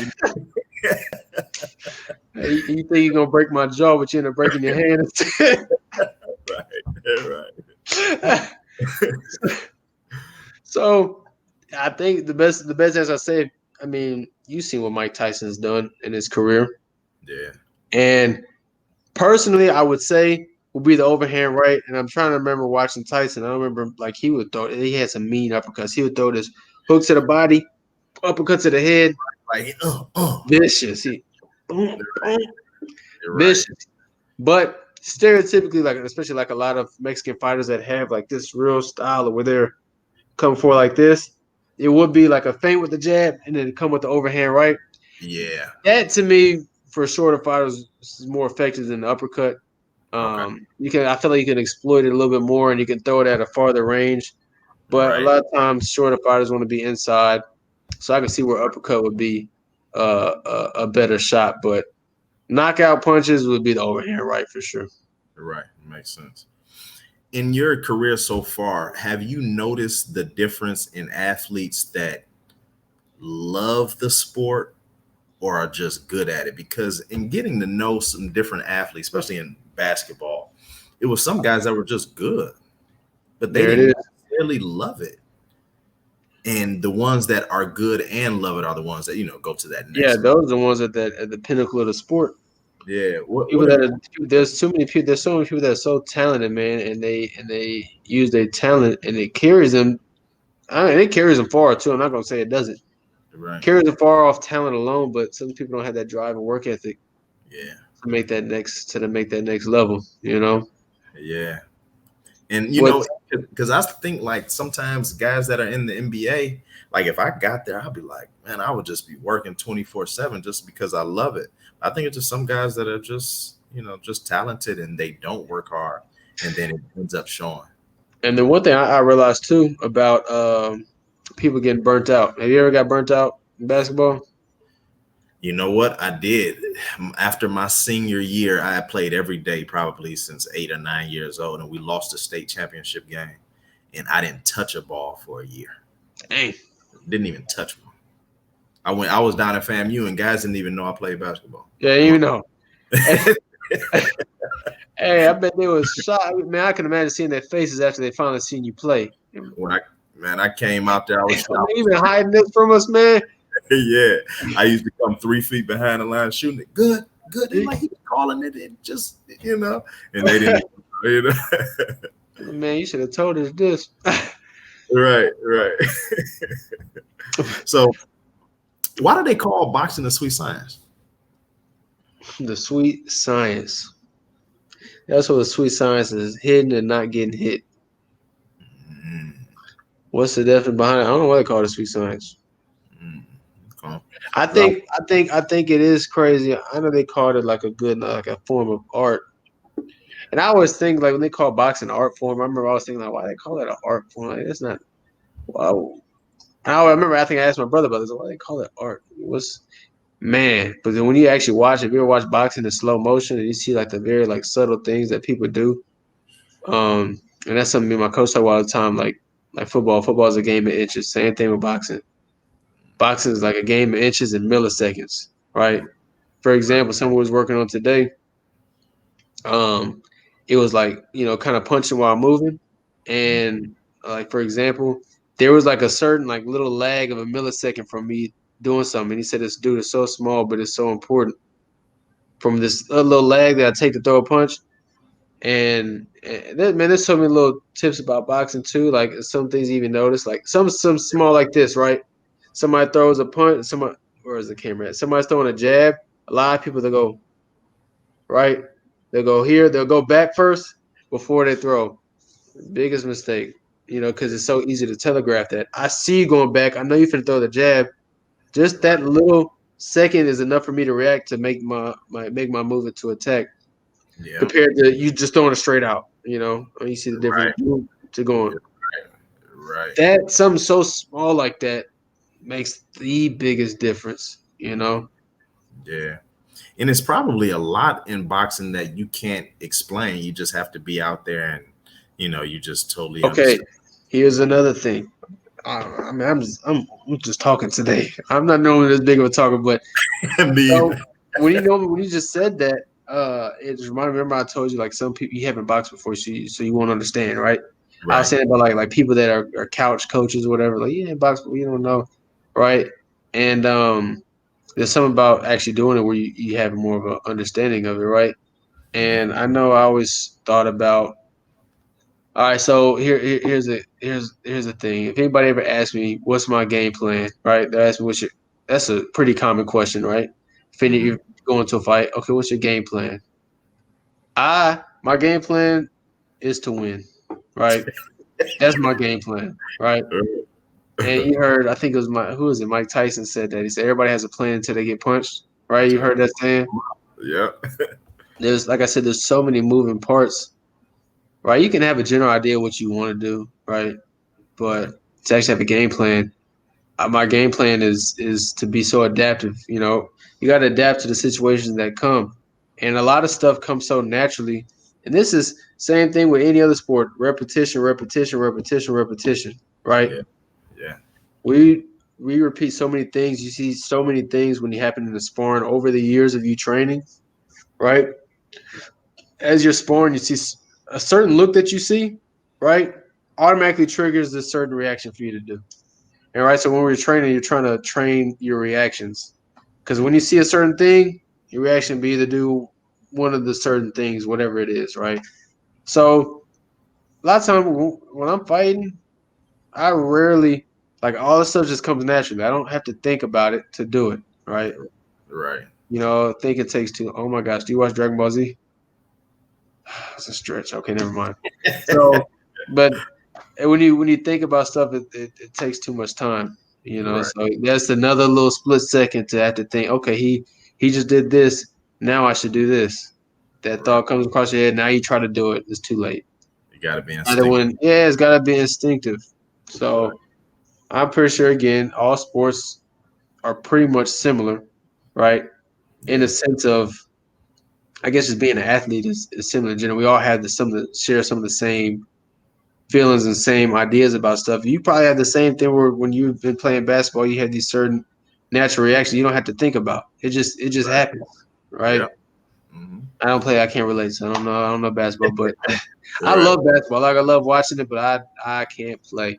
I'm one of those people, man. I'm tall. I'm like 6'2", so I Right. never like going to the rec. I never like going to the rec to play ball. I love playing basketball for fun. Right. People at the rec don't play for fun. Right. They Yeah. They play. play They're serious.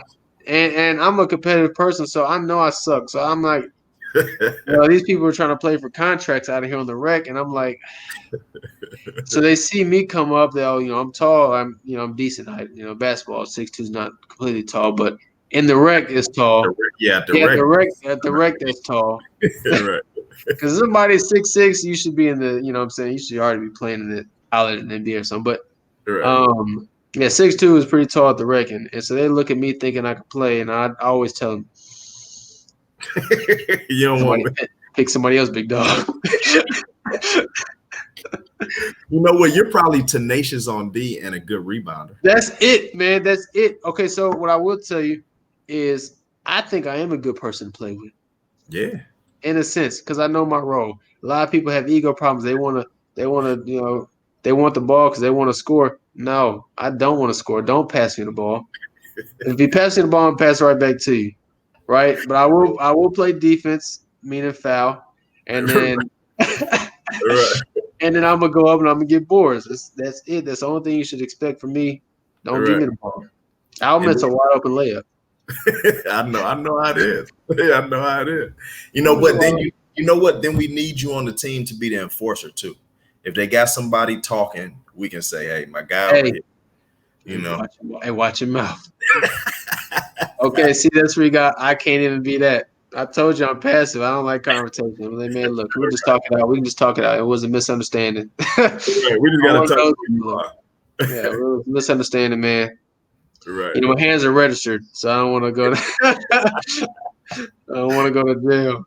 But yeah. Well, actually, then I said screens too, man. So I think I'm a role player. I think I'm pretty valuable. You always need those guys. I could be a Draymond Green. Yeah, you're definitely $100 million man. Darius, what do you want when it's all said and done? I want to be mentioned with the greats, man. Yeah, that's what I want to know. Like, what do you really want your legacy to be? I want to be mentioned with the greats. I remember there was this thing I seen. I think I was scrolling on social media or something, and I seen it had like a draft list, like a fantasy draft for boxing. Like if you were to, draft these boxers to be on your fantasy team. Anyways, I want to be mentioned with them. I said, man, I want to be on this list. Yeah. I want to go down where people are like, man, this dude is great. Right. And outside of boxing, though, besides that, that's selfish for me. But outside of boxing, I do want to be able to inspire the people because I think it's important. I guess I've seen too many people growing up going down the wrong path, and I think a lot of those people can be saved. I was watching this thing. I can't remember what it's called. It was like this documentary, but basically what it was about was about these kids who were on long-term sentences. I'm talking about 10 plus years. Some people had life sentences, right? And they were giving them a chance. Like they had to go through like a boot camp. And if they successfully completed the boot camp, they would get out, right? And I'm like, man, that's a blessing, right? I'm thinking in my head, like, yo, like that doesn't happen, man. Like you getting a second chance at life. Some of these kids, man, could not do it. They couldn't handle being talked to that way. They couldn't handle the structure, the discipline that came with it. Right. And they folded and they would get kicked out of the program. There was these like two kids like a week before. It wasn't like they didn't have much time left before they were done. And they took the kids out to do community service and they ran away. And I was like, you gotta be kidding me. Like, dude, you were this close. Like you were this close and you ran away for what? Like you finna have your freedom. Anyway, so I watched that, man. I was so frustrated. And I just wanted and it made me think about, man, I wish I want to be a mentor to certain kids, man, to get them back on track.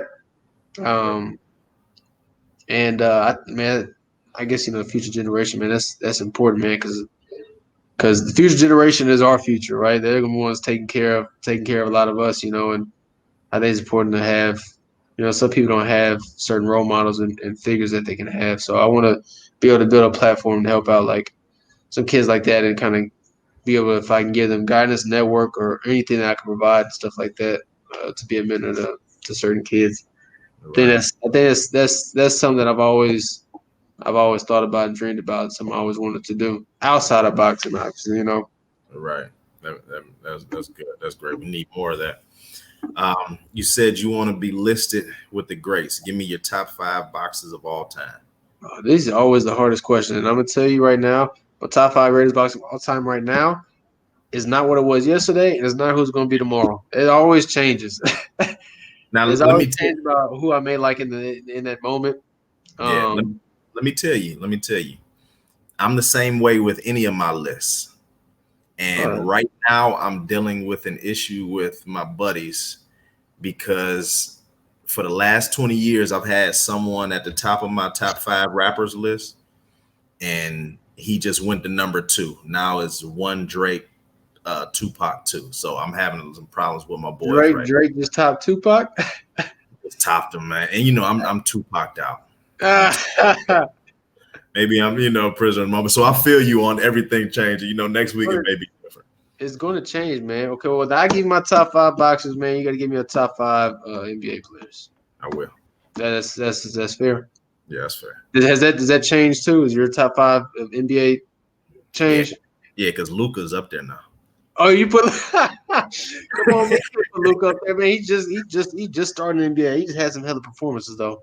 Right, just got knocked out in the first round. I know, yeah, they got knocked out, yeah. And see, like LeBron, that was always a blimp on LeBron's legacy right there. So it's got to be the same thing. LeBron better be a number one, by the way. I mean, you got to go hard for Ohio. No. Damn. No. I don't even think I want to hear your top five then. Top five has now lost credibility for me. LeBron's not number one. No. Okay. All right. I'll tell you my top five and you go ahead. Now, I guess I hear yours. I don't even make any sense. You're from well, okay. So I think okay, you're talking about current or all time, right? All time. Okay, number one is Andre Ward. Andre Ward is my favorite. I like him, and it's not just inside; it's always outside boxing too. Like I think he's a big role model. And his boxing IQ is crazy high. Right. And some of the little stuff he did when he was boxing was so impressive. And he's the last person that got Olympic gold for men, which was back in 2004. Wow. That's how we doing this stuff. But yeah, Andre Ward's my favorite, man. I like hearing him talk. When he talks, I listen. You know what I'm saying? Like he has like something about him. So I'll go Andre Ward number one. He's my favorite. Number two, man.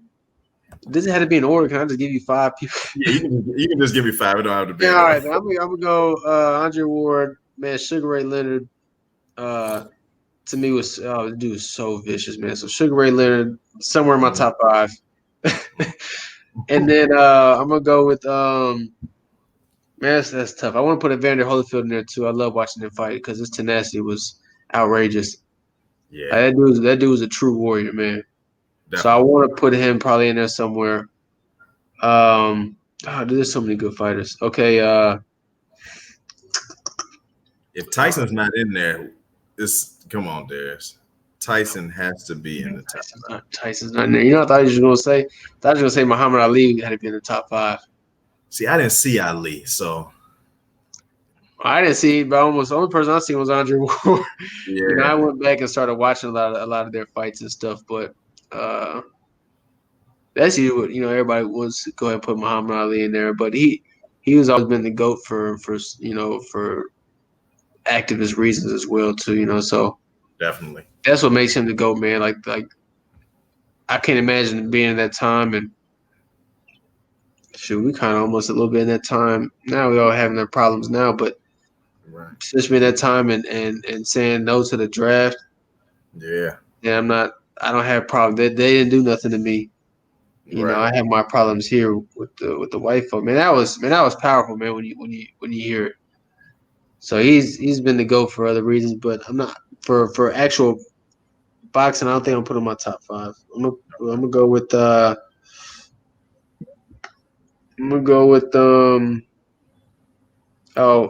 gotta go with Tommy Hearns, and I feel like that's another one that goes kind of with Sugar Ray Leonard, but I like watching him fight too. I think he's one of kind of the first people I watched. And now I go with somebody current now. Dang, there's so many good people current now. I'm not gonna go Errol Spence. I'm gonna go Errol Spence. I lied. Okay. Errol Spence is one of my favorites too, as well. Trying to see if there's anybody else I'm missing. I was gonna say Lomachenko because that boy is so nasty. I don't know if you ever seen Lomachenko fight, but that dude, he comes up and then he turns on you and then yeah. Ooh, that Lomachenko is no joke. That dude is so cold, man. It's hard not to like it, but yeah. All right, so then I named five people. Right. No particular order. You got to give an order though. I need to hear your order. Top five rappers. No, I was talking about NBA players. We got to give me NBA players. Okay, I was talking about rappers. So I was trying to get out of it. I need to hear where you have LeBron at, man. I got to hear this. Top five NBA players. And then you got to tell me why LeBron's not your number one. Right. Michael Jordan is my number one. All right. Reason being, he's competitively great.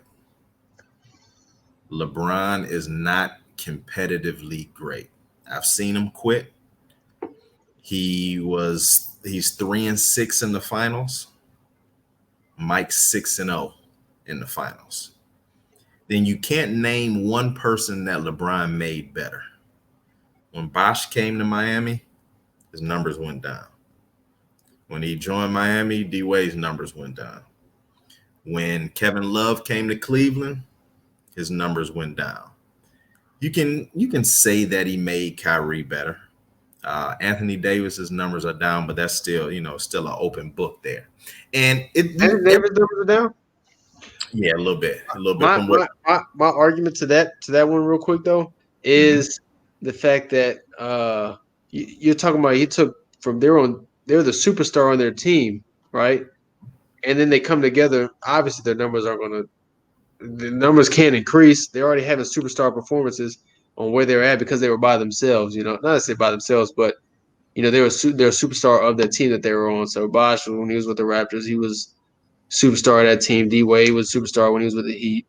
So when you bring them together, there's no way that their numbers can ever go up. Because they just had all-star performances where they were at. You can't say though that he made Kyrie better though. I can't argue that he did not.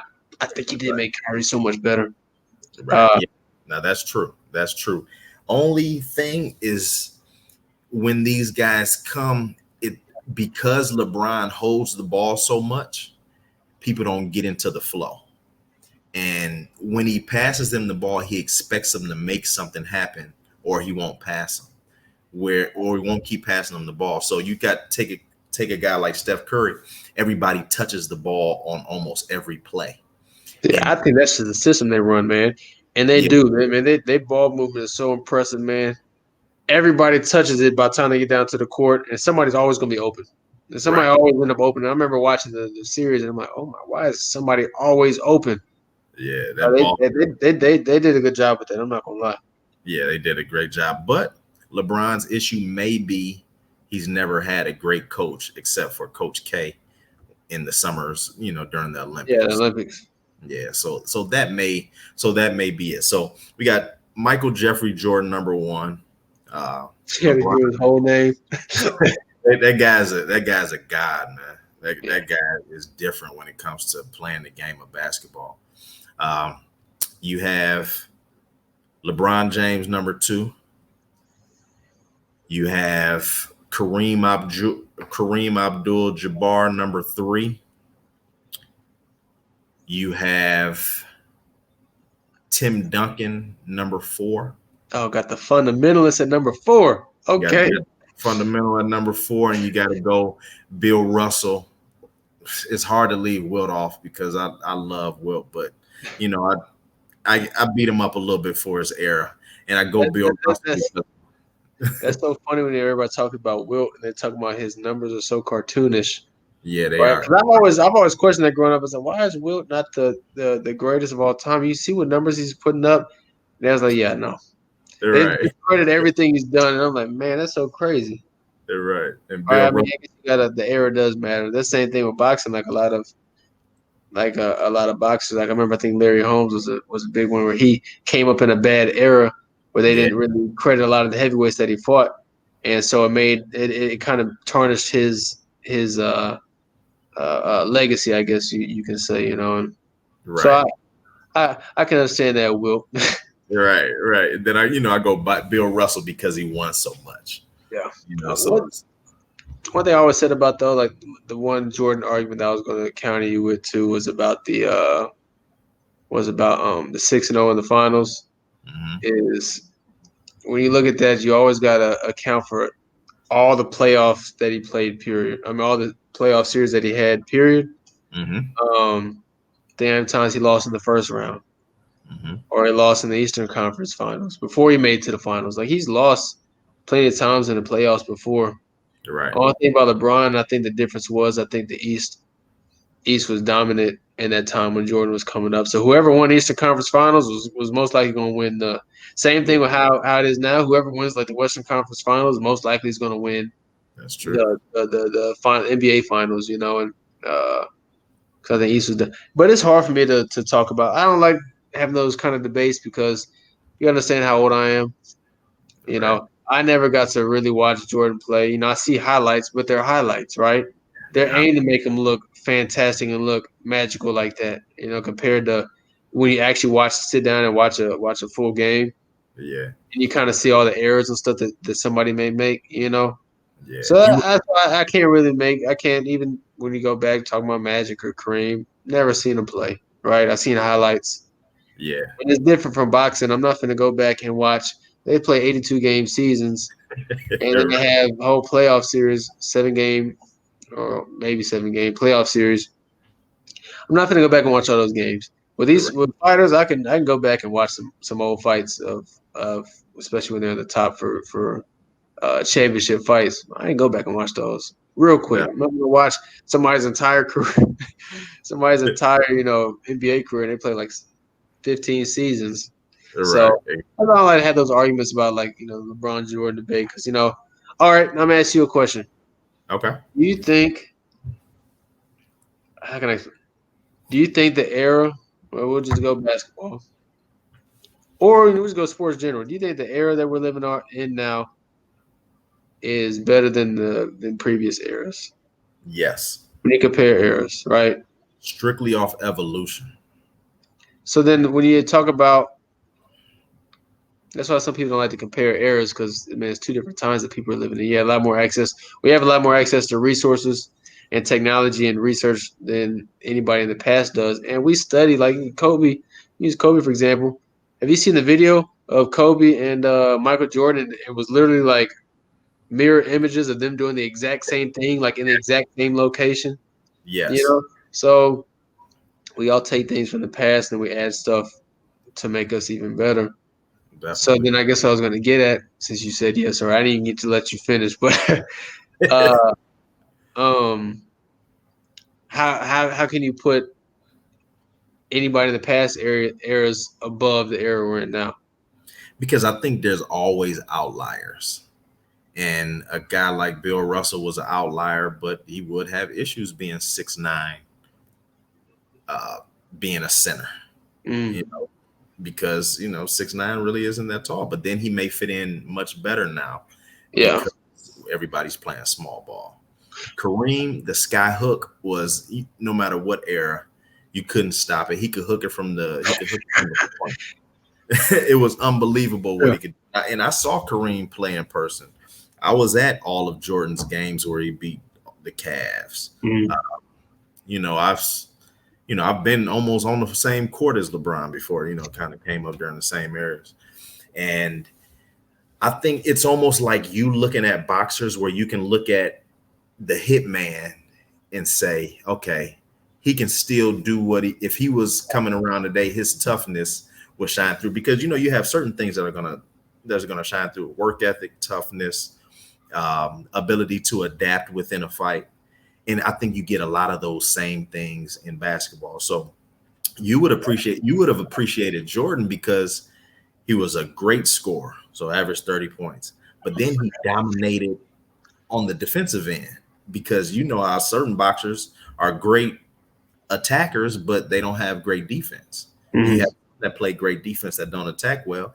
Then Jordan had probably the best footwork during those times. You got 3 people with great footwork: Jordan, Kobe, Hakeem Olajuwon. The best 3 footwork to me. And those things would have translated. So when you compare eras, it's tough, but I think you look at certain things that will translate no matter what era you were in. So because even when I watch some boxers, especially in the past, man, like they will still dominate now. Like I'm looking at how they're fighting right now, and obviously, like I said, it's the era, So I think you're right when you talk about outliers. I think generally speaking, the era we're in now is better than previous eras, but there are, like you said, outliers that would be able to stand in the era that we're in now. Right. And I watched some of the like Hall of Fame boxers, man. I'm like, man, dude, they would still dominate in the era that we're in now. I don't care. Even like I said, even though I know they're probably fighting somebody that wouldn't stand in the era, I think they would still dominate, man. I mean, obviously, like you said, the ability to adapt, I think, was a key thing that you had said. Because you put Jordan in the area now. Yeah, he's going to adapt and figure out how to play. I mean, he said he's got that competitive nature. He said, what do you say? He's competitively great. Yeah. He's going to figure out how to win, in no matter what area he's in, right? What? No matter what. So, when you broke it down like that, it makes sense to me. So, right. But I think we'd agree though that generally speaking, that I think the era we're in now is, like I said, off evolution is better than past eras. Right. Yeah. 7 through 12 on the basketball court is much better than what 7 through 12 was back then. Yeah. But you still have those top tier guys. Yeah. Yeah. But, in basketball, it's so much more popular now, too. So everybody's playing it. So you're getting, you get so much competition where you're going to get a lot more, a lot better people. And then when I used to study the game and I used to try to figure out different moves to do, I would go home, put the VHS tape in there, and I would tape Allen Iverson's college games so I could try to figure out how to do the crossover. Now, you're just hitting YouTube and you watching 8 videos and so that technology allows you to see everybody, and so I think the technology element of it, said the VHS. Man. One day you go, 20 years, you can be like, man, that iPhone we used to have, that was a relic. Yeah, ain't that crazy? I remember back when I was playing PlayStation, and I'm like, these are the best graphics I've ever seen in my life. Now, if you look no at way can it get better than this. Yes, right. soon. Exactly. Crazy how things change, and I'm thinking probably PS5 coming out. I'm still thinking the same thing, even with PS4. Still thinking, I mean, these graphics are freaking. There ain't no way it can get better than this.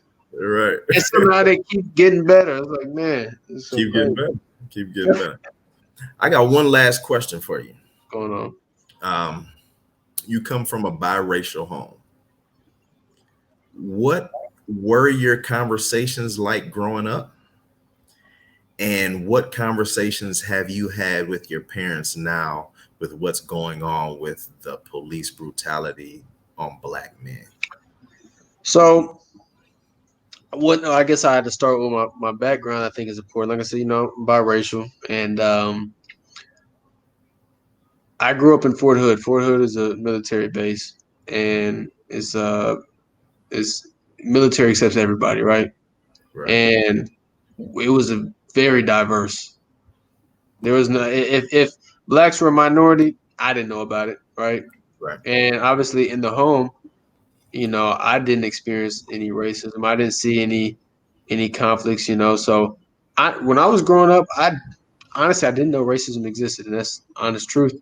And until media started covering a lot more, we started seeing a lot more of what was actually going on. I feel like I was sheltered in that sense, where I wasn't really aware of the issues that a lot of blacks had faced until I remember when Trayvon Martin, when that incident happened.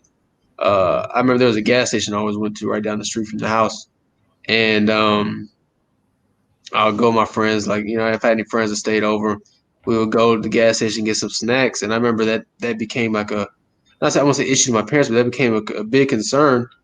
Yeah. And I remember the conversation we had, like, no, like, listen, we don't want you going over there to the gas station right now, especially it was nighttime too, because they said you got to understand how you're viewed, right? As soon as you walk through that gas station, as soon as you walk into the store, all eyes are on you. They're watching to see what you're going to do. They're watching to see because you're now a threat to them, Yeah. Especially you go in with a couple of your friends, right? Yeah, that's a huge like concern, and they were afraid of what could happen. They weren't afraid that I was going to ever do anything because they knew me better than that, but they never knew how anybody else was going to act. And I remember that's when the conversation finally came around, we started talking about it. And even now, so obviously my dad was in the military, and my dad is a white man. And when the Colin Kaepernick when he first took a knee, you would think like everybody was saying that, and that's one thing that irritated me so much. Everybody saying that he was disrespecting the flag and our troops and stuff. And obviously, like I said, my dad's in the military, and he said, I don't know why people are thinking that at all. Like, my dad was completely with the entire movement. He said, "I understand we understand where he's coming from, what he's fighting for." And none of the troops, any people that he's talked to, felt offended at all in any type of way. You know, it's all kind of how media portrayed it and stuff. And so we had plenty of conversations about that. And like I said, we all stood with Cap during the movement and stuff. And it's crazy how now things are turning. You see how a lot of other sports and NBA is now treating the Black Lives Matter movement. Um, and and man, the situation that's going on even just recently disturbs me. But the problem is, I had to get off social media for a little bit because I was tired of looking at some of the comments and posts that people were making because it was so ignorant. I was tired of seeing the okay, I don't, what they would be like, all you have to do is just comply. What's so hard about that, right? Those comments irritated me, man, because we've seen plenty of times where people complying and the guy has a knee on his neck for 8 minutes, right? We see how many people complying, hands up, unarmed, getting shot and killed, right? Like, what do you mean it's just comply? Obviously, as I'm pretty sure you understand what you would teach your kids. Yes, comply, right? But the thing is, we are complying and we're still getting killed, and these people aren't being punished for it, right? And that's really the issue. There's no justice. Like, these people are getting away with murder, and it doesn't make any sense. And I seen the video. What happened with Jacob Blake? You're telling me there was 3 cops there and they could not subdue this man. There was no need to shoot this guy, right? At all. And so, it's frustrating to see, man, and um, I fully support the Black Lives Matter movement because my favorite saying I had seen it said, "All lives can't matter till Black Lives Matter," and that hit hard. You know, you understand coming from um, a biracial home. Like, I do think, um, like, I know some people are very pro black and they don't think like, uh, how can I word this the best way possible? Some people are, very pro black and they don't believe in. I'm just not gonna say that part. We're gonna leave that part out. But it's frustrating to see as a black man. Even like I said, I'm biracial. I'm black and white. I'm viewed as black, and I'm viewed as a threat to some people. And yeah, man, it's scary. So anytime, and that should not be a real thing where I'm getting pulled over and I'm fearing for my life. That shouldn't. We should be safe and protected by the police. We should not ever have to fear the police. Isn't that crazy? Anytime you get pulled over, your heart starts racing. You're like, Yeah, oh, every single time. every single time, and then not one time I've ever been pulled over. Like, man, and it's been a good experience, You're right. right? Exactly. So Exactly. that's a rough thing going on with these times now, man. But it's, our family fully supports the movement, man, and it's just hard to find answers. Like, what's the how to go about it, because people doing everything they can. Only thing right now, really, I guess, best do is just spread awareness. But um, like, I always wonder, another thing that I've seen a lot when the NBA did their protests where they didn't play. I hated seeing the comments for that too. Oh, what is that? Well, they just ended racism. Very sarcastic, and they're like, "Yeah, what is them not playing going to do? Whatever. They should just stop playing." It was very kind of real hateful and rejectful. And it's like, man, they're trying to do something positive, and people are bashing that. Right? They're doing what they can. Nobody knows what the answer is. Nobody knows how to fully fix this issue when it's been something systematic over years and years and years. Right? It's not a boom and problem is solved. Right? This is something that's going to take a while, and it's just important that we keep spreading the awareness till the change finally happens. Um, so who knows? Who knows? Who knows when that'll be? But it's evident. I don't know if you ever seen this video, man. It was disturbing to watch. It was a video, and it was about like these little kids, and they're like white kids, black kids, all mixed a different color of kids, and they would be like, which doll is better, or which action figure is better, or beautiful or better looking, or whatever it said. And they all, even black kids, were picking the white doll, and that's because that's something that's been programmed. And even in the kids' minds, to think, their minds are the least shaped, to have any kind of form of opinion and prejudice. and even black children were still picking the white dog. So you can see that was proof enough to show that this is all systematic and this is something that's being programmed into people's minds. So that's why I think it's just awareness is just so important to keep stressing and keep pushing out to people so you never forget. Because let nobody go about talking about it or it being shown or people posting about it and stuff for a good amount of time. There's so much going on in today's life that it'll be forgotten, right? They will. Time goes on, people tend to forget. So I think it's important to keep pushing out the message out for people to hear and people to see, and then eventually, hopefully, change will come. You're right. I think that's a great place to stop. The awareness part, what you're talking about, I think is so important. And when I saw what LeBron and the NBA and everybody in the NBA is doing, and they're starting to have polling places for,